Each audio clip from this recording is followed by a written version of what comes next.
What is up, y'all? Kevin Kuhn here from Athlete Factors. This is the Athlete Factors podcast. Today, my guest is an old friend and former client, Beth Shaver. Beth, how are you? Hey, Kevin. I'm good. How are you? Awesome. I'm very good. I'm so excited to have you on just because kind of what we were talking about right before we started. Most guests, I have to do quite a bit of prep. I have to read, if it's like a researcher, I have to read a lot of their published work, or I have to read the specific topic that they're going to discuss with me. For other people, I have to, I just have to do a lot of prep work. And then every once in a while, I get a guest where we just get to talk about their story and their, kind of their life. And so this is one of those episodes. So I'm super excited. So take it away. Tell us a little bit about yourself, and then we'll kind of jump into why your story is really unique and why it's why I think it's important for everyone to hear about it. And yeah. Well, thank you so much. Story, so. Yeah, thank you so much. I was really honored to be on here to share. And I was trying to remember back, like when we first met. I think it was probably 2014 or something. So it's been a few years, since we've seen each other in person, but I guess everyone's doing everything virtually now. So this makes sense to meet up again here through the computer. Right. I think first of all, a shout out to you because you really did help me back in 2014. And I'm glad we've been able to stay in touch. So thank you. Sure. So I guess how I came to find you is also part of this story too. I grew up playing soccer. That was definitely my favorite sport. I have a twin brother, so anything that involved, like sports, he was doing, so I wanted to do it too. Soccer was always my passion, and I just love running. So my whole life, I've always enjoyed running. And if in soccer, if we're asked to run a mile, like I wanted to run 2 miles. Like I'm just that kind of person who wants to keep running. And I played club soccer growing up, and I played high school soccer and everything.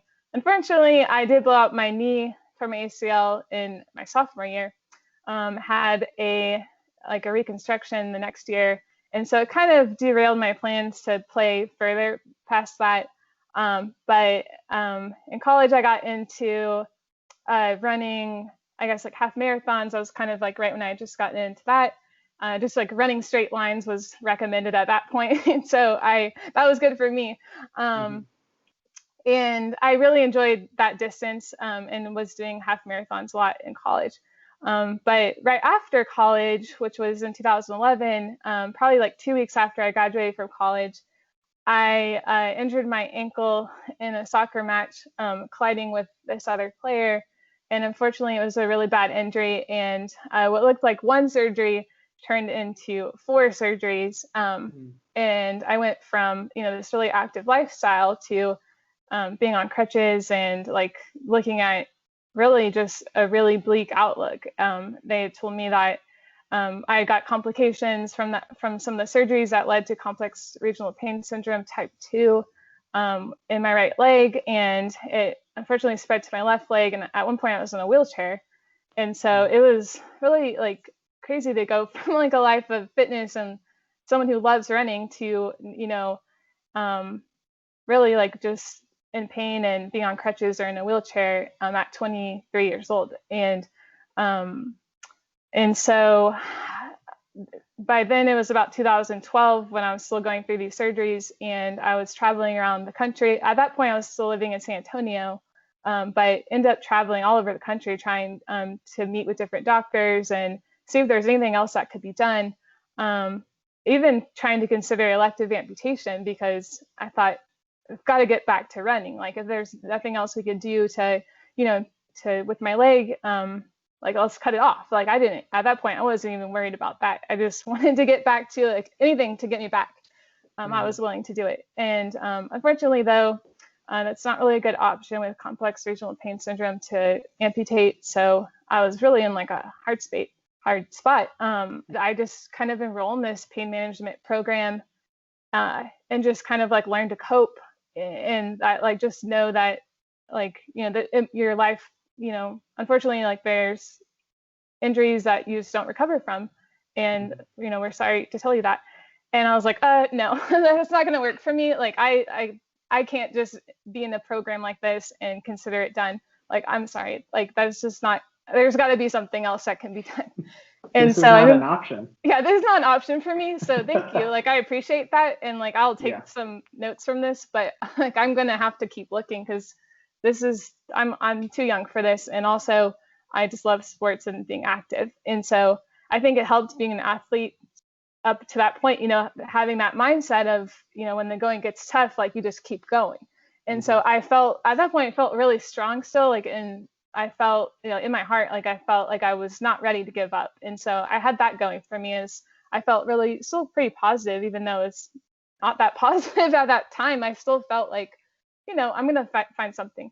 And so I ended up getting back to San Antonio and still, going through just like different treatments there. And friends and family knew I was still looking for options. And one day, this coworker of mine had shown me an article in Time magazine about this brace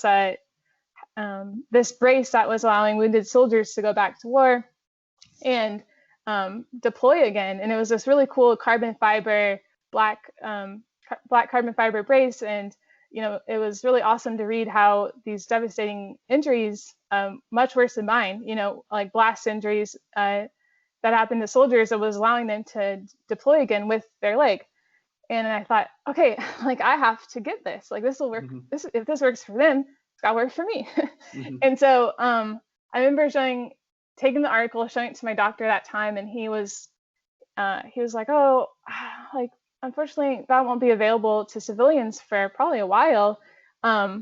You might just like hopefully though in time like it will be available, but that's not an option right now. And I was thinking, well, I don't know if you know me, because I'm gonna reach out to them. Like, I'm gonna join the military. So I tried to.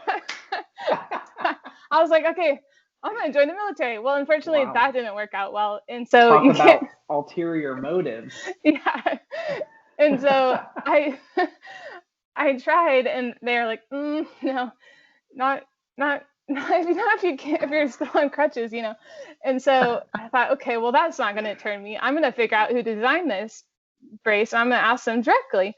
And so I found, in the article who it was, and his name's Ryan Blanc. And so I reached out to him on LinkedIn. LinkedIn messages only give you a few characters, and so I remember rewriting that sentence a lot. Like, I only get one sentence here, so I'm like really trying. And thankfully, I was really blessed that he's just an incredibly nice person. He responded to my my LinkedIn message, and was like, I'd love to help you. And I thought, oh my gosh, this is the first, at that point, I was the first person to kind of say like, I'm going to help you no matter, I'm going to figure out something. And to that point, I hadn't really found someone like that. I'd been through a lot of surgeons and doctors all over the country who had I'd come to the end of the road with them, and that was kind of it. And I just felt this like renewed sense of hope. And he said, he would be opening this device to civilians if I could just wait a little bit longer. And so I think that was the beginning of 2013 by that point. So it'd been almost 2 years at this point. And so I ended up having to travel a bit more for some different treatments of my leg. And then in November 2013, I became the first female civilian to get the device. And so let me pause you there. Before all of this happened, like, how are you getting around? Like, what's your day-to-day look like? At that point, my twin brother was living with me, and he was helping me, driving me everywhere. I was on crutches. I required help, by my brother. He actually delayed going to law school to help me. He lived with me and would drive me to work and drive me to physical therapy. And my parents helped me a lot. Yeah, so I was really dependent on people for almost everything. So if you want to get up and go anywhere, you're on crutches and you're I was on crutches or in a wheelchair or off and on through that. And I was going through physical therapy at that point, and like there'd be periods where I would maybe be able to take a few steps, but it was really painful. And ultimately, I'd end up back in the crutches, in a wheelchair, and had different ankle foot orthotics, those orthoses that you see that cover, up to the knee, different walking boots. Like I was in a cast, basically just rotating between those, Wow. So it was really hard. I cannot even imagine. I mean, like when somebody gets hurt, they're usually in, if it's like, if it's a serious issue and maybe they're in a boot for 12 weeks. Like that's a long time. That's a long time to be in a boot. Like you're on crutches for years. Yeah. At that point, I remember, people would say, and now that's been, it's been some time since 2011 and 2012, but I still remember like back then people telling me, oh, it's so sad to see like a young person, on crutches this much. And I remember telling them, don't be sad. Like, I'm going to get better. I kept thinking like, I still was pretty positive about it, but you don't want to be in that situation, obviously. Mm-hmm. So you didn't want their pity. You were like, it's going to be fine. Exactly. I'm like, don't be sad. I'm committed to getting this all fixed. It's going to happen. I felt, and I remember feeling so determined, and part of that I think is a credit to, I feel like my faith during that time especially was really strong, and I felt like, when one door closed, like another one did open, and I felt like, if God had brought me through that, I was going to continue, to keep, finding the light in all of that, darkness. And it really, I felt really positive I was going to figure out something, Mm-hmm. And so I was grateful when I got to Ryan through the Hanger Clinic, that door really did open, and is just an incredible person. I always will be thankful to him.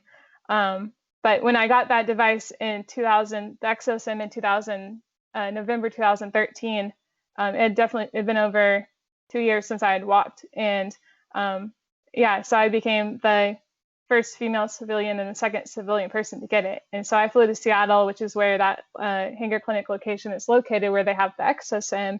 And it was just the most amazing feeling to be able to walk and run again. And not only just go for a jog, but sprint.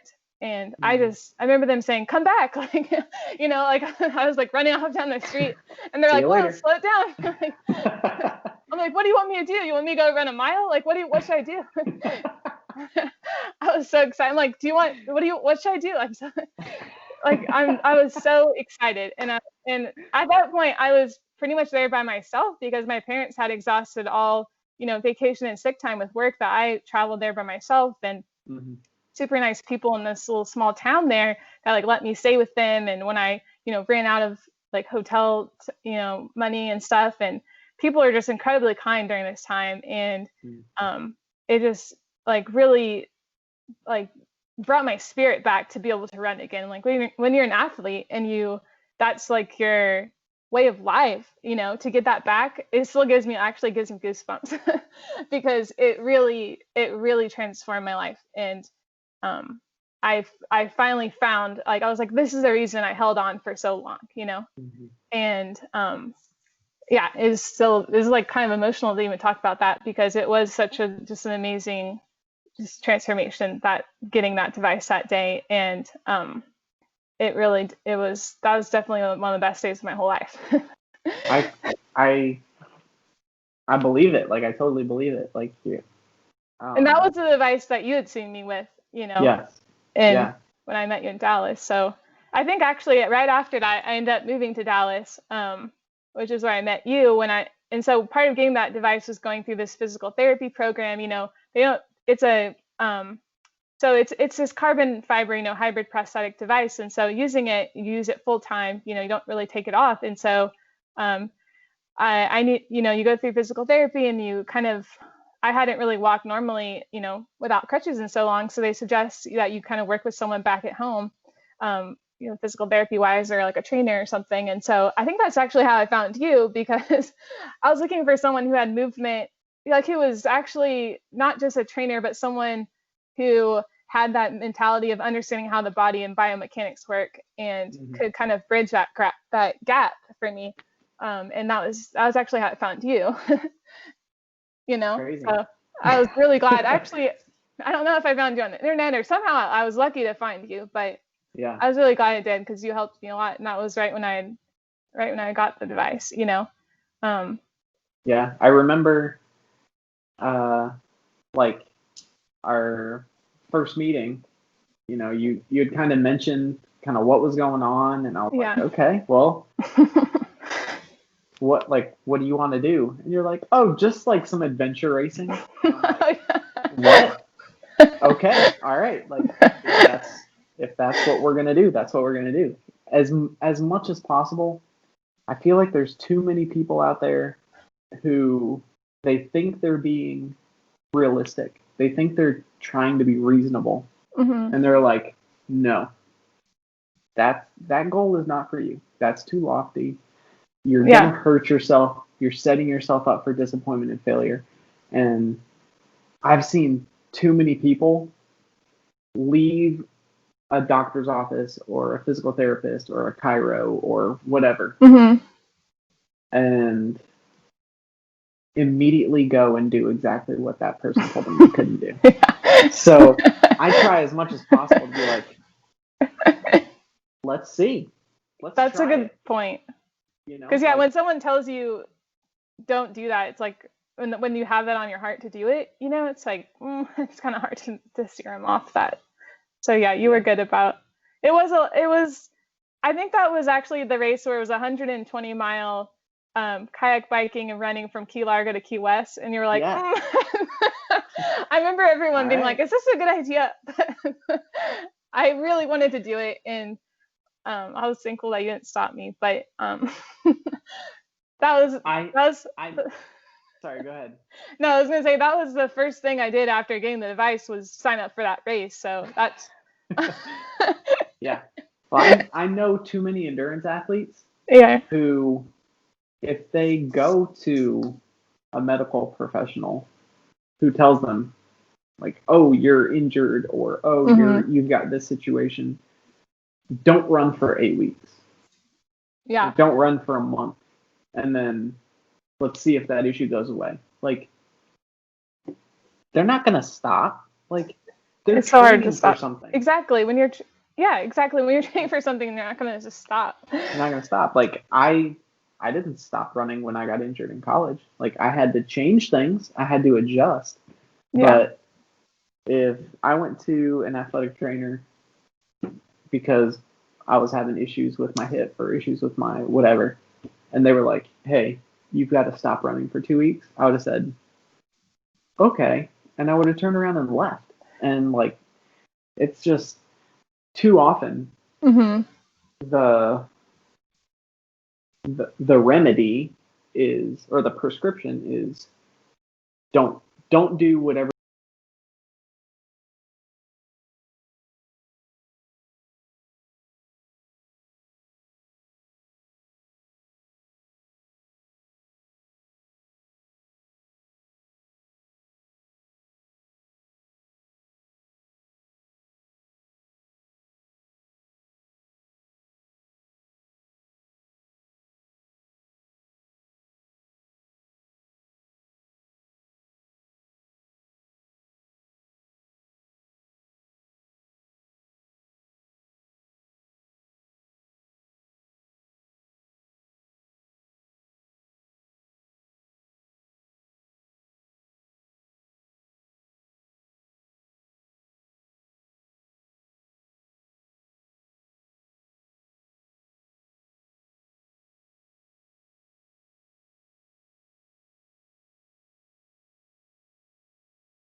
Control. Yeah. So, Yeah.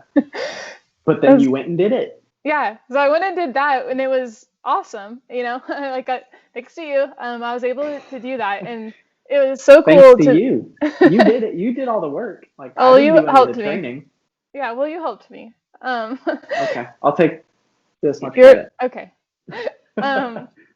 So yeah, crossing that finish line was awesome because it was the first time I had crossed a finish line.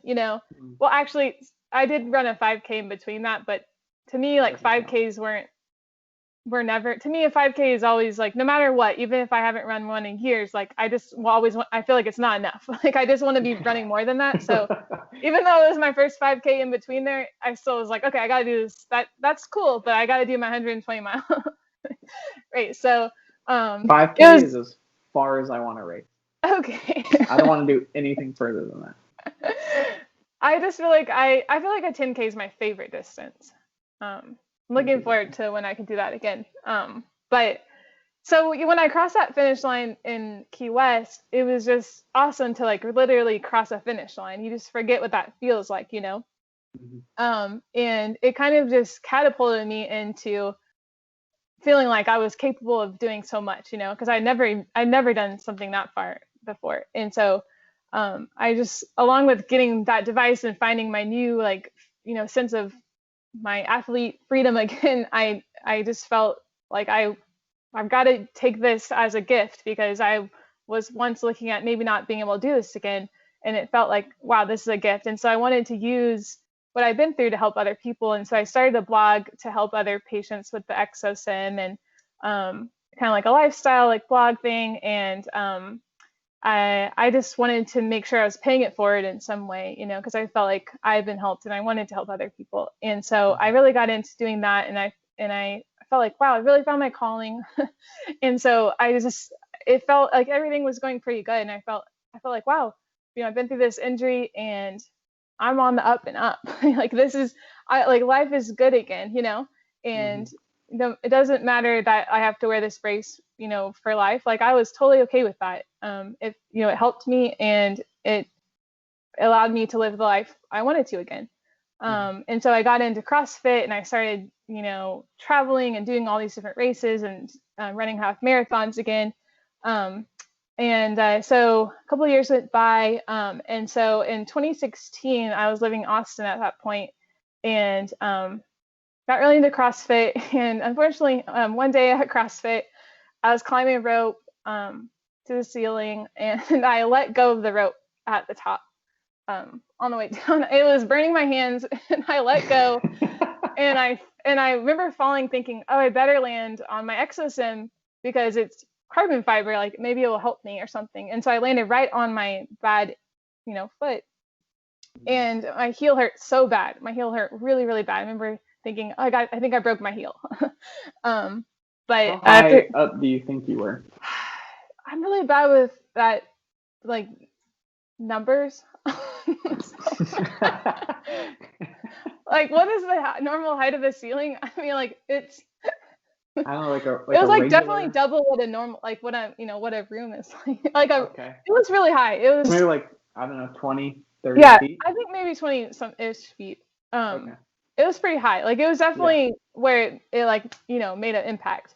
And so unfortunately at that time I didn't really have, you know, a surgeon or a doctor in Austin, and my other doctor I wasn't really in contact with anymore. And so I, you know, was able to get an X-ray. It didn't show anything like newly broken. You know, had showed some like, you know, healed fractures and whatever, but nothing was like new, and so I couldn't quite tell. And so I was actually in the middle of training for a 24-hour adventure race, and so I was like, well, what can I do to get back to running? Kind of like what we just talked about. And it was, you know, it was still hurting quite a bit. So I thought, well, you know, maybe I should have just, you know, as much as I tried to push through it, all I could do was really try to walk without putting my heel down. So I started limping a lot. And I was able to get in to see this one surgeon. And I remember taking all my papers, which, mind you, at this point, you know, my papers are pretty thick for when I need to go to the doctor. I'm like, here's my history. And so they were, enjoy this novel. Yeah, like, where do you want to start? Like, but I remember him saying, you know, he came in and he was like, you should just probably go back to whoever did this to you, like these surgeries. I don't really want to get involved here. Like, this is too much for me, kind of thing. And I was kind of used to people saying that, but still didn't make me feel good. But I thought, okay, all right. And so I didn't, you know, I think that was probably like February 2016 or something. And the race was in the summer, and so I decided I was just going to continue. I could get by as long as I didn't put my heel down. I actually was doing okay, and so I thought, well, I'll just adapt. And when you're running, you don't have to put your heel down. So in this device, it was had a carbon fiber foot plate, so your ankle didn't move, so it didn't go down. And so just when I walked anywhere, I just never put my heel down. I thought, oh, that's a good idea, I guess. I was wrong. So, but I ended up doing the race, and so in the summer of 2016, I did the race in Santa Barbara, and I almost jumped off the mountain. Like, it hurt that bad. I literally remember thinking, like, does anyone have any medication? Like, I'm really hurting. Like, when everyone was walking down the mountain in the early morning, I said, I'm gonna have to run because I can't walk. It hurts that bad. Like, it really hurt. I've never felt as much pain as at that point. I thought, like, it really hurt. And so when I got back, I thought, okay, something is not right. Something is not right. And so the only thing I thought to do was go back to the Hanger Clinic. My family away from home was the Hanger Clinic, and if anyone knew what to do, they would. So I went back up there with the ExoSym people, and I was telling them, like, I've been limping. I don't know what else to do, but can you guys help me? And so they ended up adapting the brace to, have more padding, and they told me, you really got to stop. You got to stop limping. You can't. That's not good. It's not good to keep doing it like that. And I was like, okay. And they thought, you still should probably, get this looked at. And I thought, okay, well, I'll stop limping and I'll try, but it's, it still really hurt. And so, but I thought, I guess, I've been pretty good at this point, I've gotten really good at adapting the pain over, it'd been almost 5 years since my original injury. So I'm pretty good at this point, like, just not blocking out pain. And unfortunately, though, when I got home, 2 weeks later, I was in a car accident. So on my way back from Dallas, I was in an accident, and my car ended up in a ditch, and I was hit by another car, and ended up with this really severe concussion, and injured my back. And so now I'm on this path of trying to heal my head. And so I ended up going through 8 months of therapy for that. And if you've ever had, like, a really bad concussion, you don't want to be around lights, you don't want to be around sounds. Unfortunately, I had a problem with, like, my memory. Like, it was every day would seem like it was the day after my car accident. And so we had to, like, relive holidays.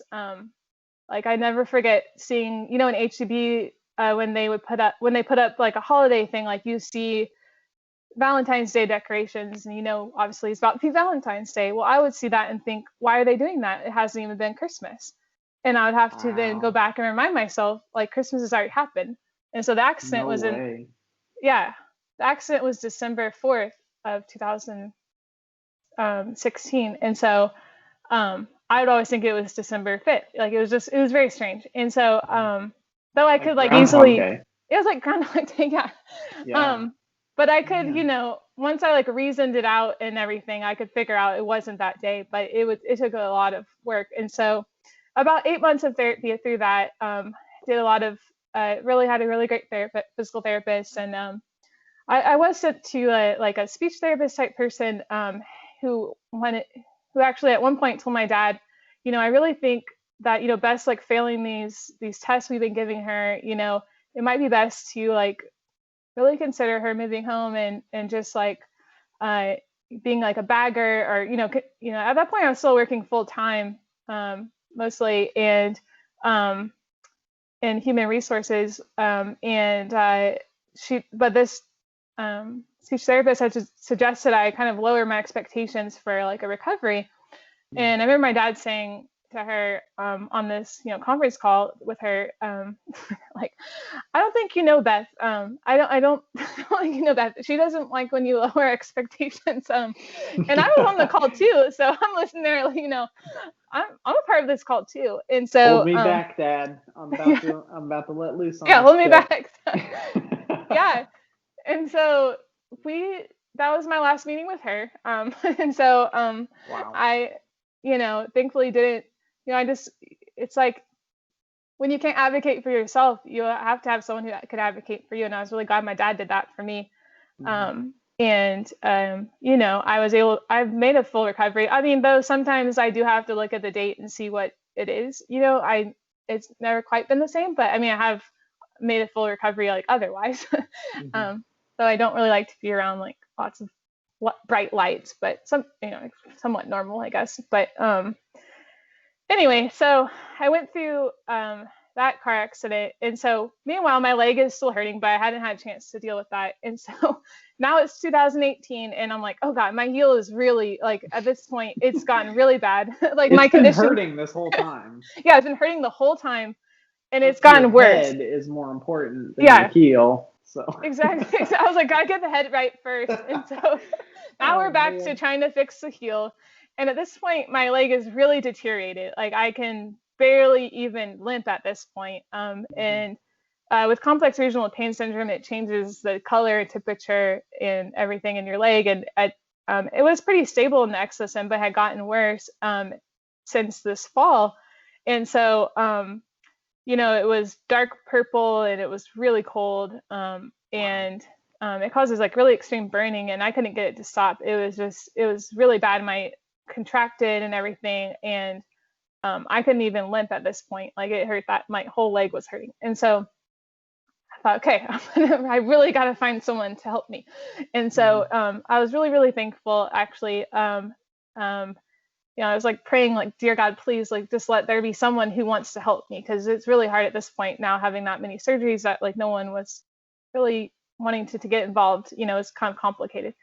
Hmm. But luckily, I did find a group of surgeons in Austin who I was almost taken aback when they said we wanted to help. They wanted to help me. I was like, sorry, could you just say that one more time? Can I get that in writing? Can I get that? Can you write that down? And so yeah, but I was kind of shocked because they had said, we really think there's, this some really severe nerve injuries going on, probably from this fall that you had, and maybe some that were missed from your original injury. And no one had really, other than having complex regional pain syndrome, which is a widespread nerve condition that comes from a nerve injury, no one had talked about any like new nerve injuries I had had. Hmm. And so I didn't really know, like, and nerve injuries don't really show up well on MRIs, and so really hard Hmm. to diagnose those. And then with complex regional pain syndrome, after you get that diagnosis, people kind of stop looking around to see what's wrong because it's kind of like it's called the suicide disease. People actually end up committing suicide. It's supposed to be one of the most painful conditions to get. And so, Wow. uh, Because you're just so in pain all the because you're in time, pain, it's so painful. Yeah. and treatment is, And there's not much to do. Yeah, there's not much they can yeah. really do. And you can't, yeah, it's like you're Wow. stuck in this like vortex, Hmm. which is why the ExoSym was so great because I was able to kind of cradle my leg but still be able to move, get around. Hmm. Um, and so um, part of meeting the surgeon was they're like, hey, we were going to need you to take the ExoSym off. And I'm like, it's like my shield. Like, I really don't want to take it off. At that point, I was a little bit nervous to do that because nothing Hmm. had helped me other than the ExoSym. And so It was um, part of you. it was like part of me. It really was. Yeah. And it was kind of like laying my shield down. And so Hmm. I, they were like, well, we really think we need to do some surgeries, but we really do think we can like really help you and potentially like go back and do some work that might be able to get your leg to a better spot than it was ever since this injury in 2011. And I thought, wow, that's awesome, but I didn't know like how long of a road that would take or how hard that might be. And so when I met them in 2018, I assumed like maybe like a year or something like that. Well, now it's 2020, and I've since had 9 more surgeries Wow. since the beginning of 2020, and so I've been on crutches since then again. And so um, during these last, I guess, 2.5 years, I it's almost hard to explain like how many things I've been through, but um, yeah, I've had like really, really lengthy surgeries, nerve reconstructions, nerve decompressions.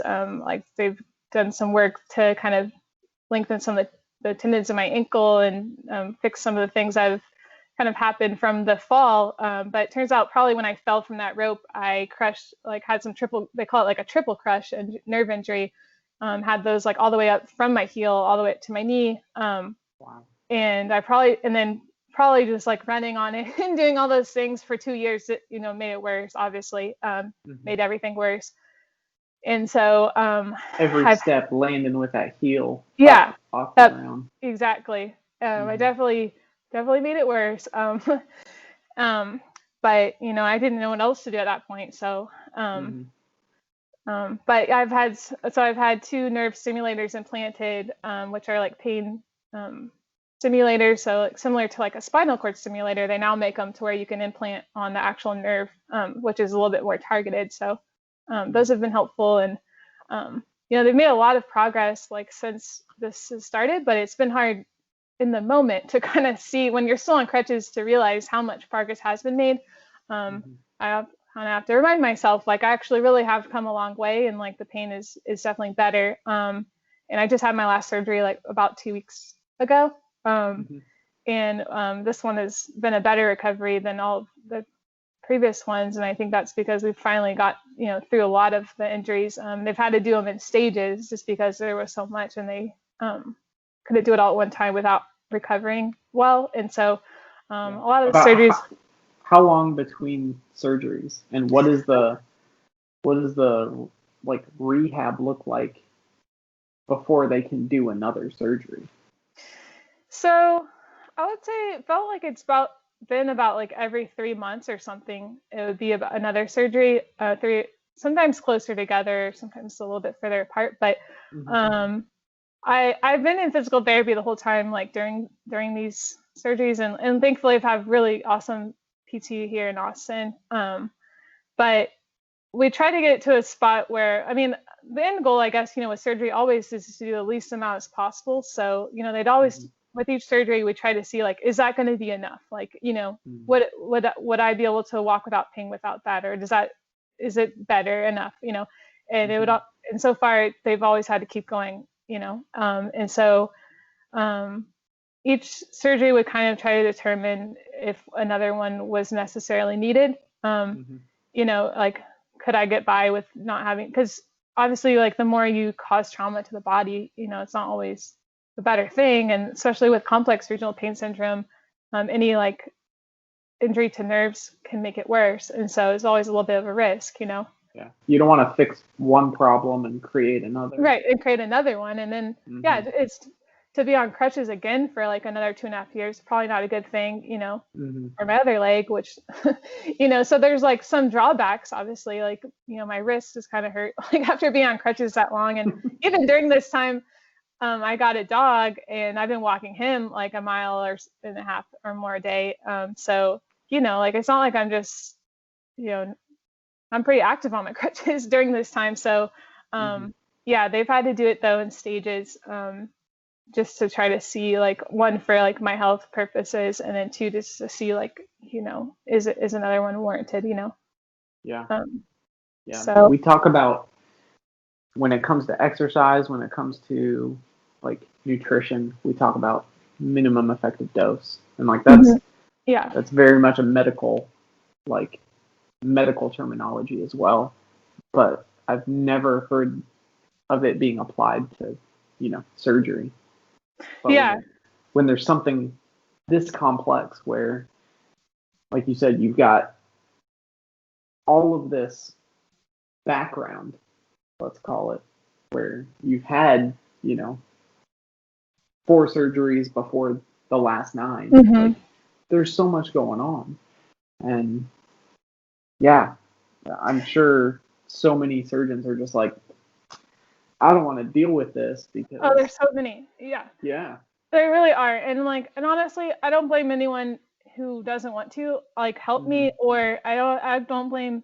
I really do believe everyone tries their best, and I do think that like it just takes the right person. You finding the right surgeon, always makes, or doctor for any reason, like makes the difference. And I think it benefits both you and your doctor if it's like the right fit. And so Mm-hmm. I'm grateful and thankful that the surgeon that I have now just really told me from the day I met him, like that he's like, I want to run a race with you, and I'm gonna help you get there. And as soon as he said that, I knew he was my person. Like, and Yeah.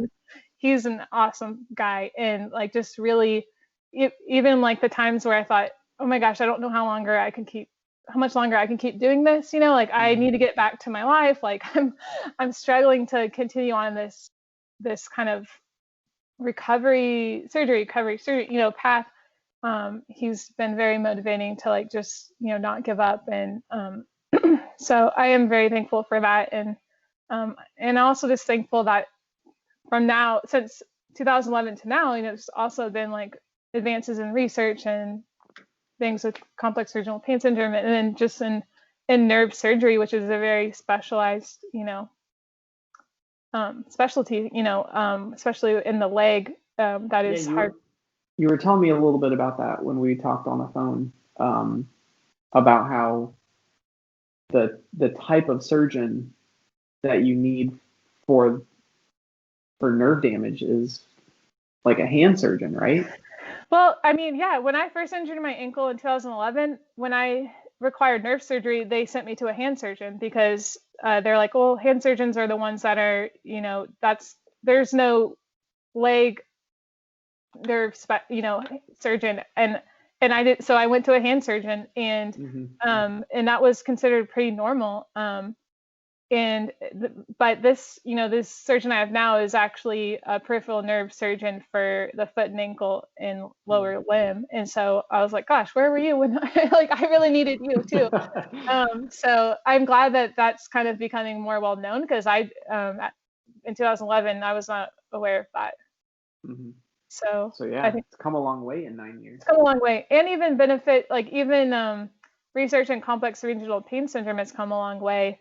In how they treat that in physical therapy, and just different, there's two types of complex regional pain syndrome, and thankfully I have type 2, which is, well, I say thankfully because type 2 is injury to a nerve, so there's like a little bit more hope for something that can be done since there was some injury. Some people can get CRPS type 1, which can come on without injury to a nerve, and so it's a little bit more difficult to treat, I think. But yeah, so I mean, the last couple of years I've been going through this, and it's been really challenging in more ways than I thought. Like I thought I was a strong person. Honestly, I was like, wow, I've been through a lot, like I'm strong. And then this happened in the last 2 years. These 9 surgeries have made me question, like, am I a strong person? Because there's definitely in times where I used to always tell people, part of my blog was reminding people to never give up. And that was something it was like a motto I lived by. And then when I got through these last, this is my 13th surgery, there was definitely been times the last couple of years where I thought, I don't know, like I'm losing the light, like inside to keep, I don't know how I'm going to keep going. Like I'm really struggling. And I never really got to that point before. Previously, and until you really get to that point, you don't really know what that feels like. I never had known what it was truly like to feel like, I don't know if I don't know, like I'm having to literally tell myself not to give up and write it on my arm, because at that point it was not coming to me naturally anymore to not give up, Yeah.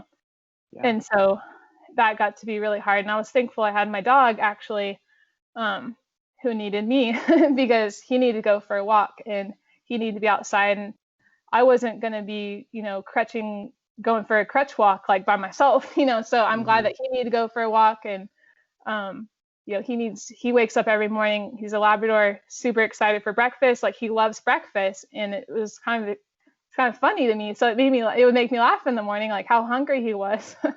And then him needing to go outside, I was, smelling fresh air and feeling the effects of nature, whereas I wouldn't have felt that before. And I really do believe in many ways that Duke saved my life, and, to a point of making me find that like light again. Cause they're definitely, you can be strong for a month, 6 months, a year, but when it starts going on a lot longer than you ever imagined or thought is possible, and when it's like running a race, not knowing where where the end of the race is, and not knowing if, like, is there any water breaks here, or like where's the end? Not knowing where it is. You think you're getting close, and then they say, "Oh, we just moved it back." Yeah, you're like, oh, by the way, this is an ultra marathon, not a half marathon. Yeah. And that's kind of what it felt like. Is like, I don't, it's like I've had to kind of redefine for myself, what it means to never give up, or what it means. It's not exactly how I thought my life would always go, and so just kind of like redefining that, and then just trying to keep finding trust and faith and in the journey. But it has been really hard in many ways, that I never, I just didn't realize it could get that hard, Mm-hmm. So through it all, you've just decided to give up, and you're not gonna try to run anymore, and you're done, and so right? this is me saying, I give up, I'm done. No, this is the part that everybody needs to hear. Like, I think this is the really important part, because you've, like, everybody from their personal perspective thinks that life is really hard. There's very few people who are like, you know what, my life has been so easy. Most people struggle. Like, maybe if it's not them personally, it's someone close to them, and that affects them, right? Like, few people have had this many hurdles condensed and compressed all into, this, like, essentially 9 or 10 year block of time, the way that, life has been for you. So, here we are, 2020. What's your mindset now? Like, what's the outlook? I would say it's still challenging. I mean, when you reached out to me, I was like, oh, should I do this? Because I'm still not, like, I wanted to wait. If I was ever going to share my story, I thought I'm going to wait till I come out on the other side and I have something really, positive and uplifting and like motivationally, like something that would help someone. And I thought, well, I like Kevin. I don't want to let him down. I'm gonna still do it. But I mean, it is still hard. I think I'm still, somewhat still in that, in a little, I don't know what the outcome is, and that's a little bit scary, I'm hopeful that, like, this is the last surgery and that can continue, like, making the progress I want to make. And, I think that, while while it is challenging, I do see that I don't think I will ever give up. I think there's times where I've felt down enough to want to, but I do think that I always told myself I never would give up, and so I'm going to hold on to that. But it's something I have to, remind myself of, not just like as an overall term, but just something I tell myself every single day, because it's something I have to, really choose. It's a choice, you have to make, and I have to keep choosing that, like, every single day. Yeah, I'm sure it's easy to make that commitment, one time. Right. You're like, you know what? I'm not going to give up. I'm going to keep going. But then as things get harder and harder, and the timeline, keeps getting pushed back further and further, and we got to do another surgery. Oh, that wasn't the last one. Now we've got another one. Right. We're on number 9. Like, that's something you've got to recommit to every day, and that's got to be a really heavy burden. Yeah, it's almost like you kind of have to take a step back, and I've had to, like, really just remind myself that, I think we all have it. It's like life can get hard, and it can always get harder, but I think all of us are, I think everyone has it in themselves to be strong, but they can always get stronger. And that's just why I was trying to remind myself that, like, even if life gets harder, and even if I don't know what the outcome is, I've proven myself that I've got stronger throughout this whole journey. And so what's there not to think that I won't continue to be strong, and I think we all can choose that and find that within ourselves. But, it's just like, you kind of have to look at your own story, look at your own life, and kind of, if you look at it, I think we all really all have that in us, unique gifts to, like, in ourselves, but you kind of have to look at that and see it for yourself. For sure. You've got to you've got to be deliberate about deciding that you're going to keep going. Like, it's not Mm-hmm. enough to just like passively go through life. You got to take your dog for a walk. It's so true though. Or three. Or three, yeah. I mean, there's people who will be like, "Why are you sure you should be walking your dog, or do you need a dog walker?" Or like, "Oh, like, I feel so bad you're on crutches," or "I've been on crutches before for 2 weeks. Like, don't worry, you'll get through this." And I'm like, and meanwhile, I know people mean well, and like they don't know it. Of course, they have no idea I've been on crutches for this long. And if you tell them, it just makes them sad. So, but I think I really do think that just there is something to be said for fitness. Always is that endorphin you get from running that I really do miss. And so when I'm crutching and I'm walking my dog, I'm trying to get some endorphins here, people. Like that's the reason I'm walking fast with my dog. Like I'm having fun. Like, I mean, that's probably some people don't know. Like that may be the most fun I have all day. Like that to me is like really fun to be able to take my dog out. And so I really do think that there's a lot of people in chronic pain that we as people, you can't see chronic pain. You can't see pain really on someone when you're passing them by.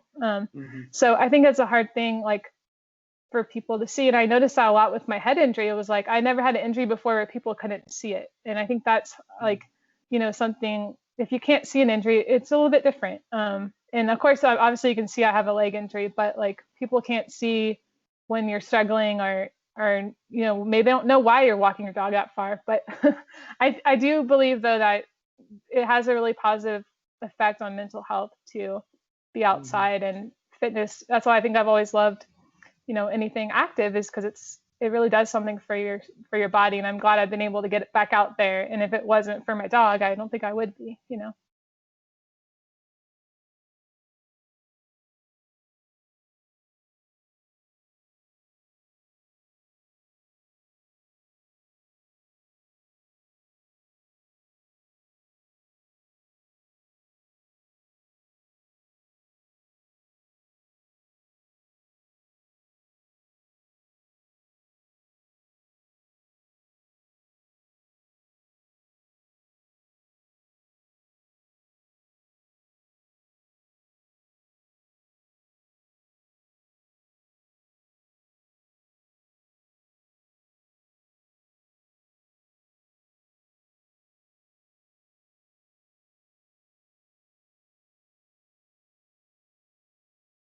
You're like a real life Doctor Strange. Like, you're not giving up.